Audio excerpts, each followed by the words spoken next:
Hi guys, kamusta? Kami yung buko. Ayun o.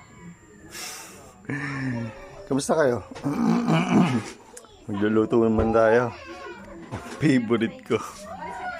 Super favorite ko. Magluluto tayo ng laing. Pero may twist. Ayan o. Yan yung mga sangkap. Tapos magpipito tayo mamaya ng isda. Ito yung twist. Kasi ang konti ng paklang niya, kaya maglalagay tayo ng sitaw kasi walang kasabay. Kaya iluluto ko na yan. Para marami, di ba? Abot ng 1, 2, 3 days, di ba? Para may asikasuhin kasi ako sa Lunes. Kaya kailangan nating magluto para may makakain sila dito. Di ba? Kaya umpisa na natin to. Kasi alas 11 na. Uy, last na siya. Lalakas sa pambili. So, nung uminit yung kalan, nilagyan ko na siya ng mantika. Painitin lang natin ng gusto yan bago tayo mag-umpisa mag-gisa. Tapos nilagay ko na yung luya. Sangkutsa lang muna natin yan. Tapos nung lumabas yung lasa ng luya, sinunod ko na yung bawang. Sangkutsa lang natin ulit yan. Tapos sinunod na natin yung bawang yung sibuyas nung lumabas yung lasa ng bawang. Sangag pala muna natin to. Nakalimutan ko. Diba? Sunog ah. Wait lang. Tapos nung nasangag na natin yung dilis, sinama na natin yung mga sahog niya. Tapos nilagay ko na rin yung alamang. Sasangkot siya ko lang ulit yan. Tapos nag-add lang ako ng konting asukal para mag-balance yung alat niya at saka yung lasa. After natin nasungkot siya ng mabuti, nilagay na natin yung pangalawang piga.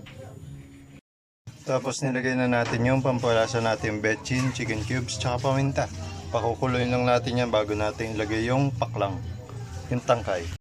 So nung kumulo guys, nilagay na natin yung paklang. Lutuin lang natin yan saglit. Tapos susunod na natin tong sitaw.